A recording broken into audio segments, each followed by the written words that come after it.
क्या दिन थे। घटना महत्वपूर्ण थी, महत्वपूर्ण मतलब बहुत इम्पोर्टेंट थी, वरना कुम्मी अपनी डायरी में उसे क्यों लिखती। एक कुम्मी एक पर्सन है जो अपनी डायरी में सब कुछ लिखती है जो इम्पोर्टेंट होता है। अपनी डायरी में उसने 17 मई सन 2155 की रात को लिखा।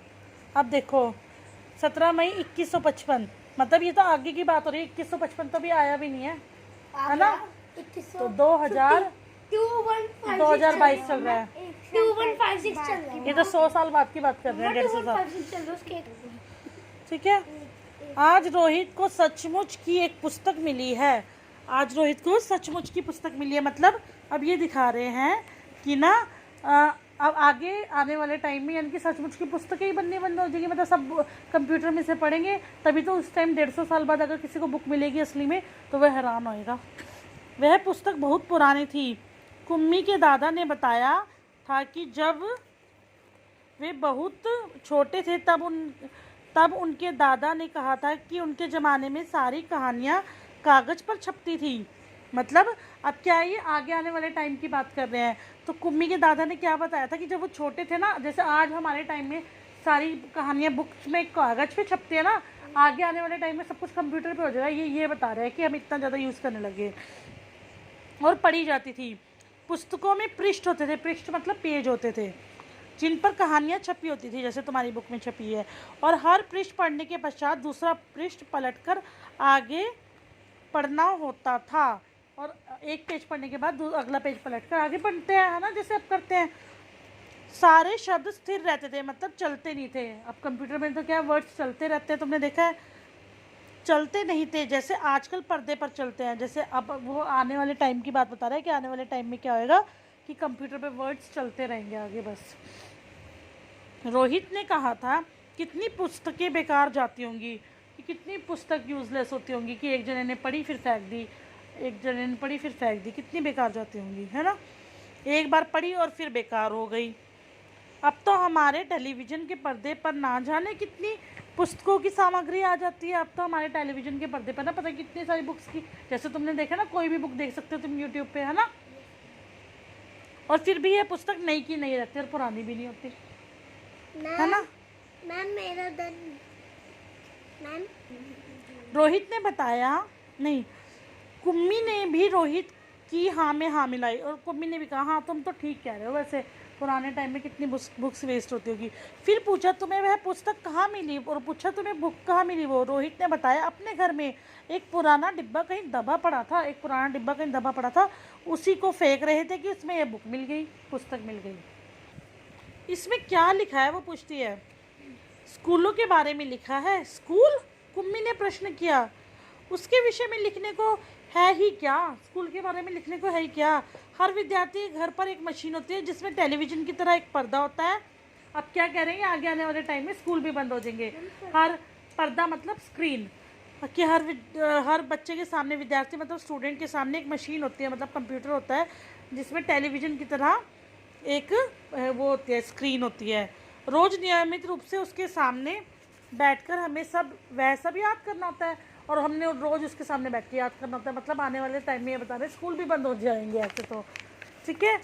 जो मशीन वह हमें बताती है, सारा गृह कार्य करके दूसरे दिन उस मशीन में डाल देना होता है, और सारा होमवर्क करके, गृह कार्य मतलब होमवर्क करके उस मशीन में डालना होता है। हमारी गलतियाँ बताकर फिर वह हमें समझाती है, और हमारी गलतियाँ मतलब बता रहे हैं कि टीचर का काम तो मशीन कर देगी आने वाले टाइम में। हाँ, हमें हमारी गलतियाँ बताती है, समझाती है। एक विषय पूरा होने पर वही मशीन हमारी परीक्षा लेकर हमें आगे पढ़ाना आरंभ कर देती है। और एक टॉपिक कंप्लीट हो जाए, विषय मतलब टॉपिक, एक टॉपिक कंप्लीट हो जाए तो हमें आगे समझाती है जब हमारी परीक्षा ले लेती है, एग्ज़ाम लेके। कहते कहते कुम्मी थक गई। अब वो कुम्मी थक गई बात कहते कहते कि स्कूल के बारे में बताने को है क्या। अंत में बोली, कितना उबाऊ होता है यह सारा स्कूल का काम। उबाऊ मतलब बड़ा बोरिंग होता है, कितना बोरिंग होता है स्कूल का काम। रोहित मुस्कुराते हुए उनकी बातें सुन रहा था। अरे बुद्धू, जैसे स्कूल का वर्णन इस पुस्तक में है ना, वह इससे भिन्न होता है। जैसा वर्णन इस बुक में है ना, वो कह रहा है कि वो बिल्कुल अलग है, ठीक है। इसमें तो उन स्कूलों के बारे में लिखा है जो सदियों पहले होते थे। इसमें उन स्कूलों के बारे में लिखा है जो सदियों पहले जिनमें तुम पढ़ रहे हो, ठीक है, वो वाले स्कूलों के बारे में। कुम्मी के मन में कुछ उत्सुकता जागी, कुम्मू के मन में कुछ उत्सुकता जगी, मतलब बड़ी एक्साइटमेंट आई। ठीक है, ठीक है। फिर भी उनके यहाँ मशीन के बने अध्यापक तो होते ही होंगे। उन्होंने कहा कि चलो अच्छा कि स्कूल जो दूसरे होंगे वहाँ पे मशीन वाले अध्यापक होते हैं, टीचर्स होते थे, अब तो हमारे टीचर हैं, आगे कह रहे हैं मशीन ही टीचर बन जाएंगे।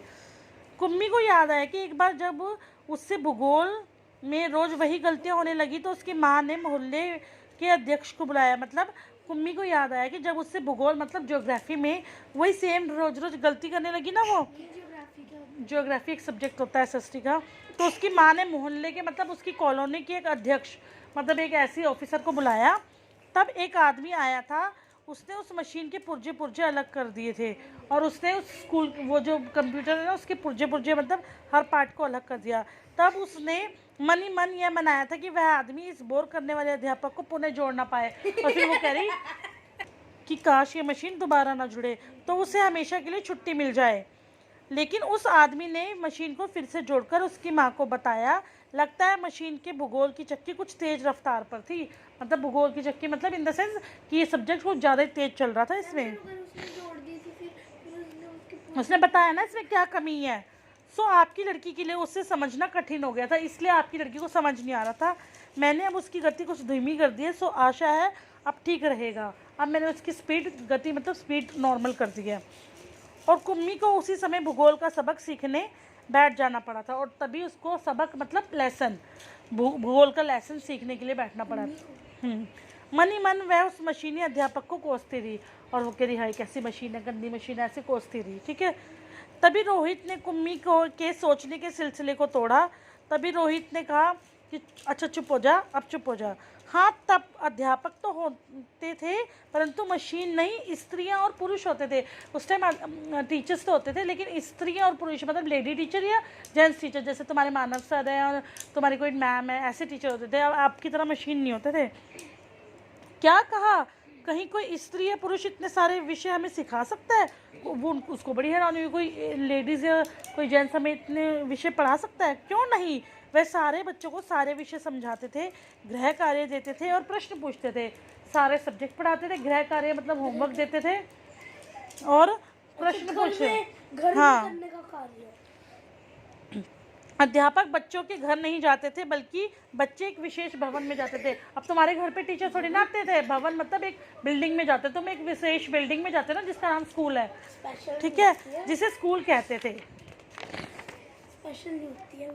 स्पेशल होती है। कुम्मी का अगला प्रश्न था, तो क्या आप सब बच्चे एक समय में एक जैसी ही चीज़ें सीखते थे? तो पूछ रहे कि क्या सब बच्चे एक टाइम पे एक जैसी? हाँ, ऑब्वियसली पूरी क्लास एक जैसी चीज़। हाँ, एक आयु के बच्चे एक साथ बैठते थे, एक ही एज ग्रुप के बच्चे एक साथ बैठते थे। लेकिन माँ कहती थी कि मशीनी अध्यापक हर बच्चे की समझ के अनुसार पढ़ाता है। मम्मी कहती है कि ना जो मशीन वाले टीचर है ना वो हर बच्चे के अकॉर्डिंग पढ़ाते हैं। फिर पुराने ज़माने में ये कैसे संभव होता था? फिर पुराने ज़माने में ये कोई बच्चा बहुत इंटेलिजेंट होता होगा उसको टीचर कैसे पढ़ाते होंगे, कोई नालायक होता होगा उसको कैसे पढ़ाते होंगे?